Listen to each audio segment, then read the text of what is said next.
Faut-il travailler plusieurs toiles à la fois? On en parle très en détail dans cette vidéo.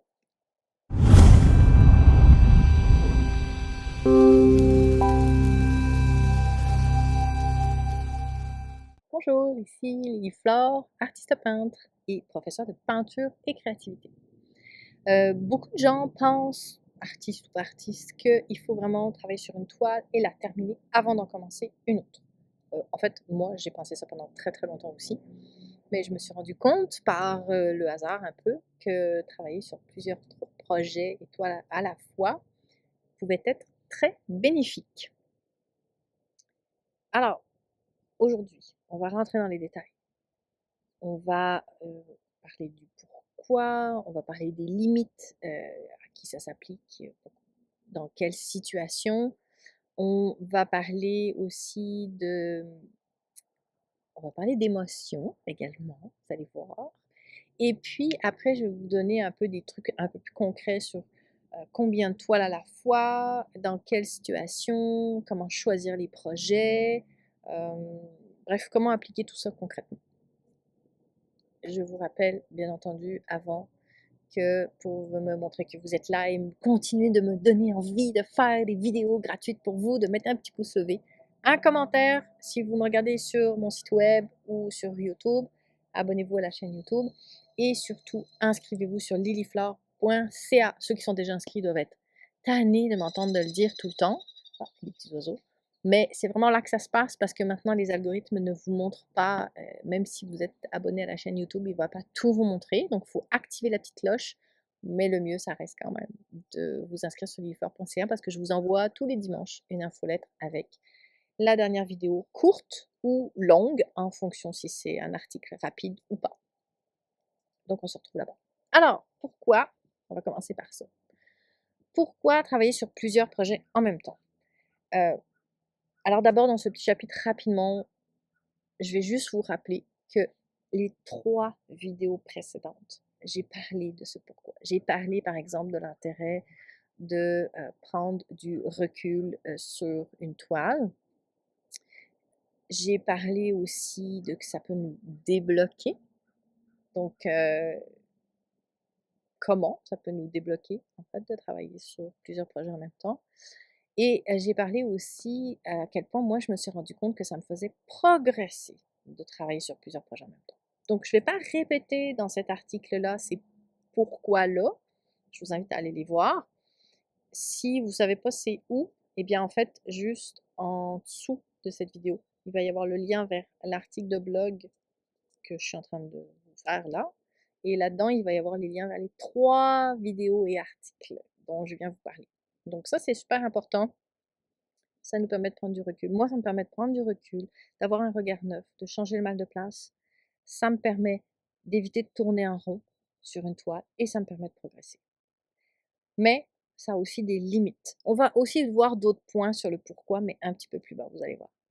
Ça a aussi des limites. Déjà, les risques, c'est tout simplement qu'on risque de se disperser, de se diluer, de se perdre dans cette multitude de projets qu'on commence à la fois. On se met à picorer un petit peu à droite, à gauche, et puis on ne sait plus vraiment ce qu'on est en train de faire. Donc ça, c'est le risque.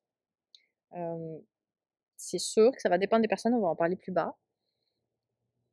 Et je pense que dans ce temps-là, il n'y a pas de façon claire et nette de dire si je fais de telle façon, je me perdrai pas, puis si je fais de telle façon, je risque de me perdre. Ça va dépendre de chaque personne, ça va dépendre de chaque fonctionnement que vous avez en peinture.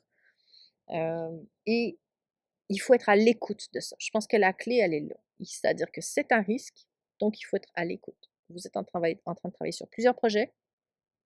Est-ce que vous avez l'impression de vous perdre ou est-ce que vous avez l'impression que vous êtes plutôt dans une phase d'apprentissage ou que vous êtes en train de vous débloquer? Donc, soyez à l'écoute de ce qui se passe à l'intérieur de vous par rapport à ça. Ça, c'est le premier risque.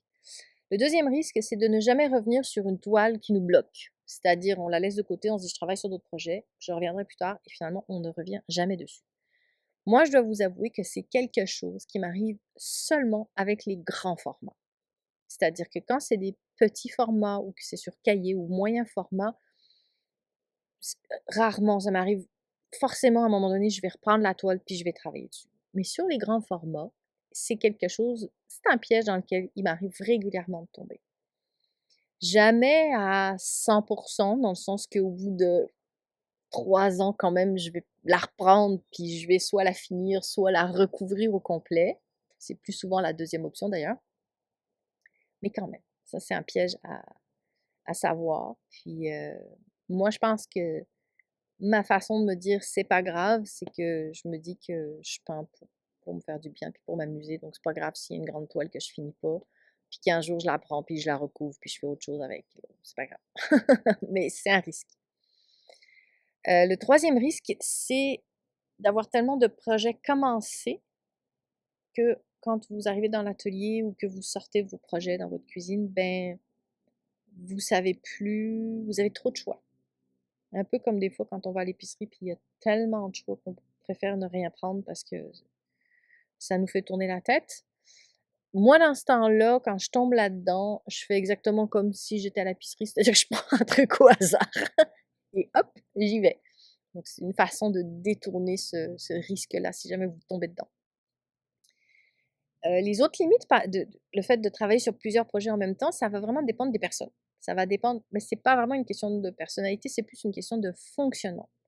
Par exemple, en peinture, pas forcément dans le reste de votre vie, mais en peinture, il va y avoir des personnes qui sont un petit peu plus obsessives. Et moi, j'étais comme ça au début de ma pratique, c'est-à-dire que tant que j'ai pas fini ma toile, je n'en commence pas une autre. Je me donnais pas le droit d'en commencer une autre. Et dans un premier temps, ça me convenait, ça ne me frustrait pas, ça ne me décourageait pas. J'aimais ça, ça me motivait, ça me stimulait à finir ma toile. Mais au bout d'un moment, je me suis rendu compte que ça commençait à me frustrer et que je peignais plus. J'arrêtais de peindre parce que j'arrivais pas à finir une toile, ça me frustrait, ça m'énervait. Or, je faisais de la peinture pour avoir du plaisir, donc je préférais ne pas peindre.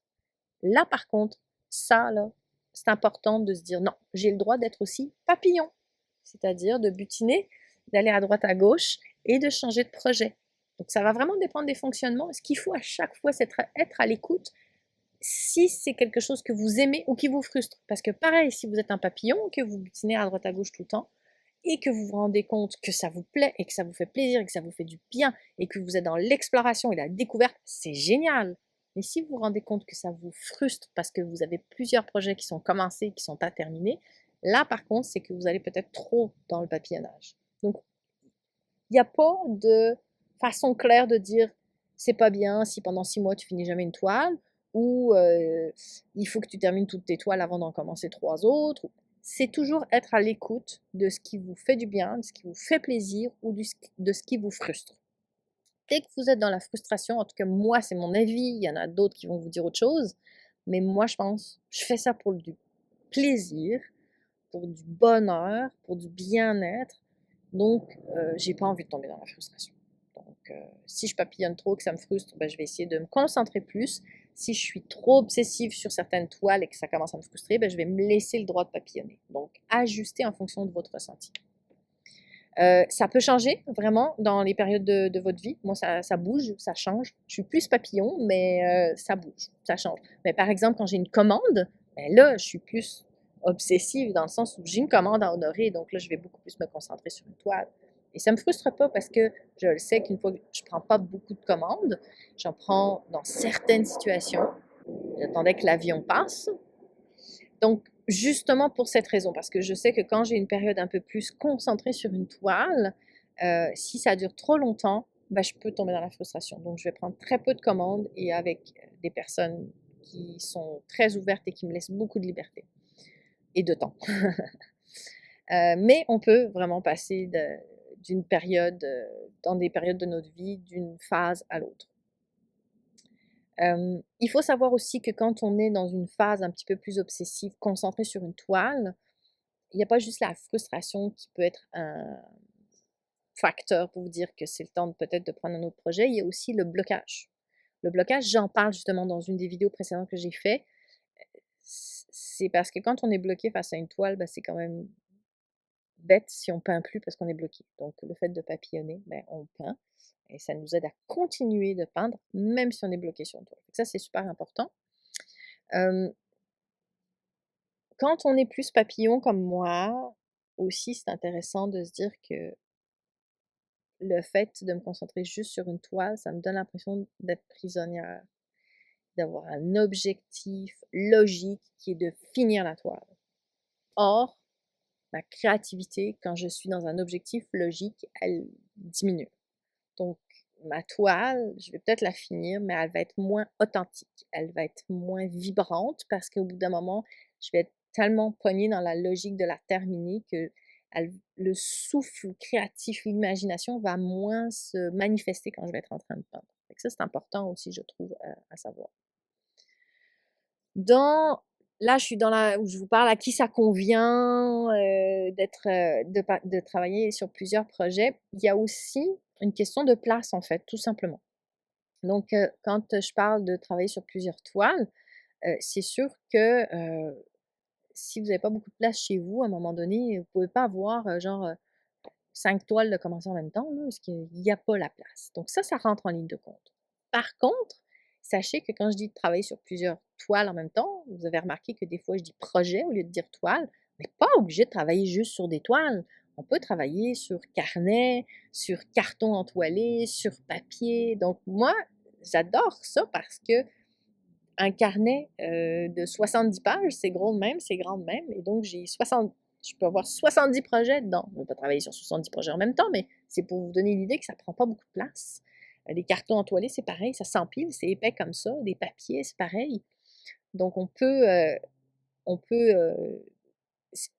c'est sûr que si on n'a pas beaucoup de place et qu'on n'aime pas du tout travailler sur papier ou sur carnet et qu'on ne veut que travailler sur toile, ben là, c'est un défi.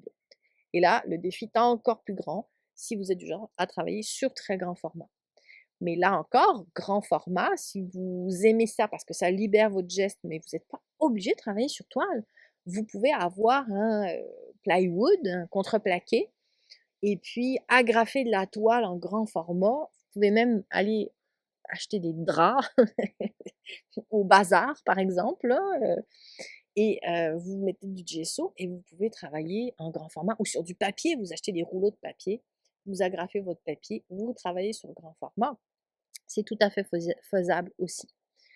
Mais c'est sûr que là, vous ne pourrez pas avoir 5 grands formats côte à côte. Mais juste pour vous dire que cette méthode de travailler sur plusieurs formats, elle a quand même ses limites. Ça va dépendre dans quelle phase vous êtes, de quel fonctionnement que vous avez et de la place que vous avez.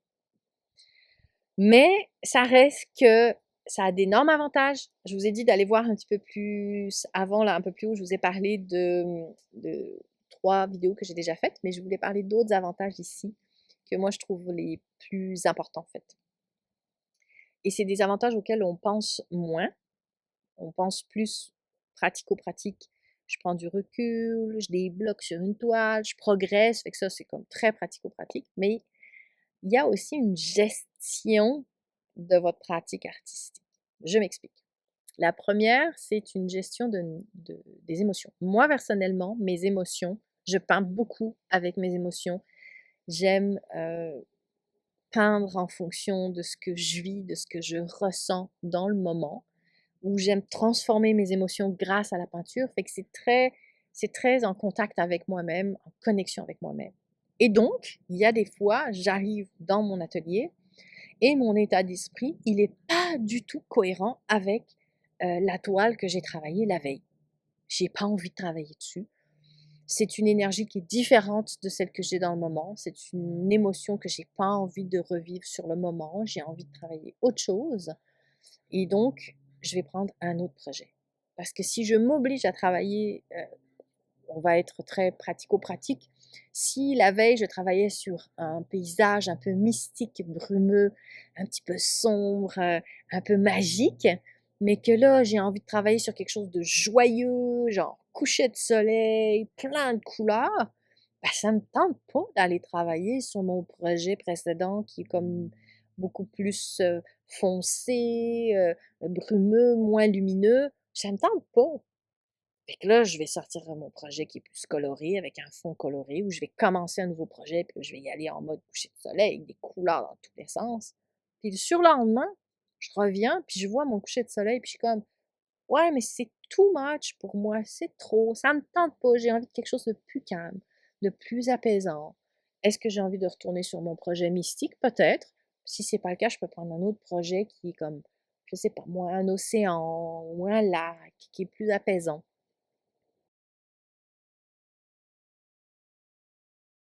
Fait que ça me prend d'avoir plusieurs projets commencés ou de me laisser la possibilité de commencer plusieurs projets en fonction de ces différentes énergies, de ces différents moments.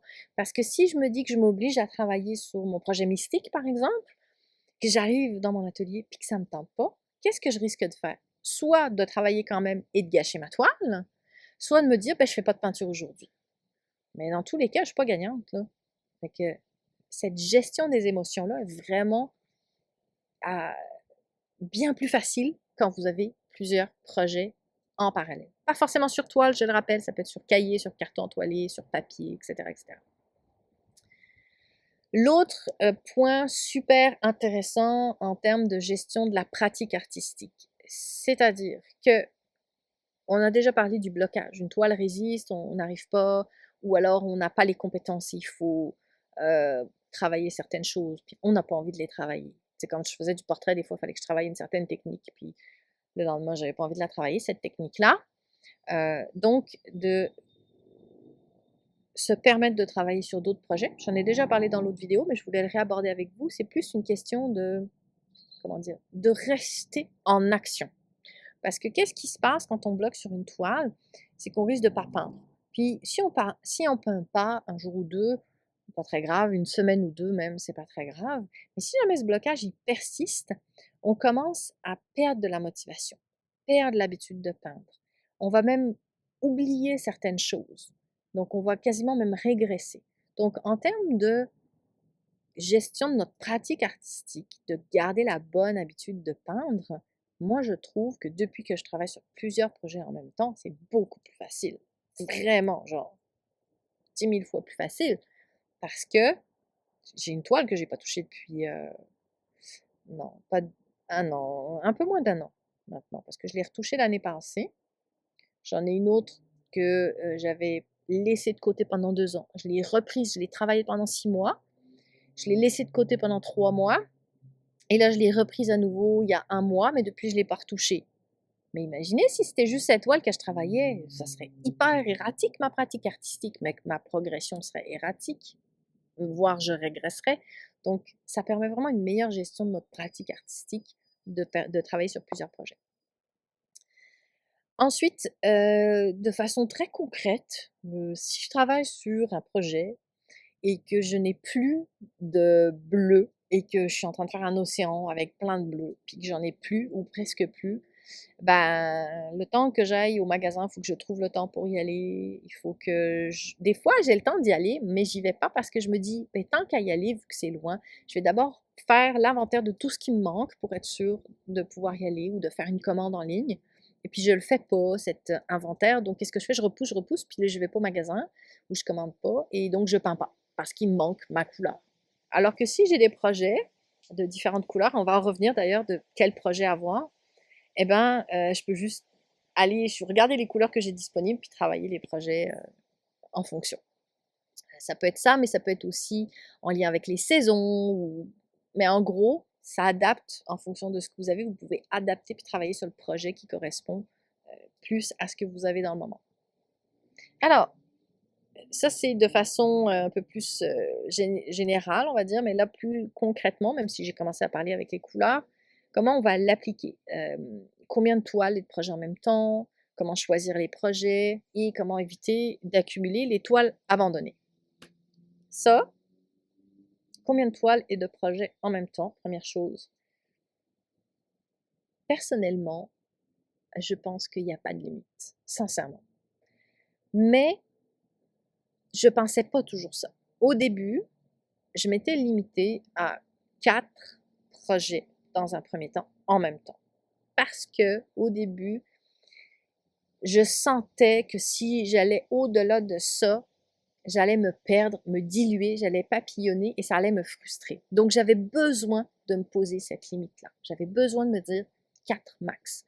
Un sur toile, un ou deux sur toile, et puis les 2 ou 3 autres sur papier ou sur carton entoilé. J'avais besoin de cette limite-là parce que ça me rassurait. Essayez-le peut-être avec juste 2 dans un premier temps. Si pour vous, ça a toujours été de travailler juste sur une toile, ben, travaillez sur 2 toiles ou une toile et un projet dans le cahier ou carton entoilé. Essayez 4. Et puis, quand je me suis sentie confortable et que j'ai commencé à me rendre compte que ça me donnait beaucoup d'avantages et que j'aimais ça, puis que j'avais pas l'impression de me diluer ou de me perdre, ben, j'ai commencé à augmenter le nombre de projets. Et puis là, sincèrement, je tiens pas le compte. Je le sais pas exactement. Il aurait fallu que avant de faire la vidéo que je compte, mais dans chacun de mes carnets de peinture, je dois avoir au moins 3 ou 4 créations qui sont presque finies ou qui sont commencées. Donc, sachant que j'ai 4 cahiers, on a déjà 16 créations que je pourrais retravailler ou décider qu'elles sont terminées ou qui sont juste au début. J'ai une toile que je pensais finie, puis dernièrement, j'ai décidé qu'elle n'était pas finie, donc il va falloir que je la retouche. J'ai 2 grandes toiles qui sont commencées. Il y en a une qui est quasiment finie, mais je pense que je vais toute la recouvrir et recommencer. Une autre que j'ai recouverte dernièrement et que j'ai pas avancé. Donc, vous voyez, je suis sur toile à 3 toiles, dont 2 grandes. Dans les cahiers, j'en ai genre 16. Et puis, j'ai mes cartons entoilés, où je pense que j'en ai 3 de commencés. Puis j'en ai d'autres que j'ai déjà fini, mais que c'était plus des pratiques, exercices, puis je sais que je vais repasser par-dessus pour faire d'autres toiles. Donc, vous voyez, je suis comme au moins à une vingtaine de projets en même temps. Je vous ai fait tout le détail, c'est peut-être un petit peu long, mais c'est juste pour vous dire à quel point ça n'a pas d'importance. Mais ça ne me stresse pas. Si vous vous dites 20 projets en même temps, ah non, rien que d'y penser, ça me stresse, ça me fait tourner la tête. Faites pas ça. Allez-y avec votre ressenti, à vous, qui vous correspond et qui vous fait vous sentir à l'aise. Donc, ça peut être juste 2 projets en même temps. On s'entend? Il n'y en a pas. Mais ça pourrait être 20, ça pourrait être 40. Il n'y a pas de problème avec ça. Je pense que c'est dans l'atelier de Juan Miro qu'ils ont trouvé, genre, je sais pas combien de toiles qui étaient commencées, qui n'étaient pas finies.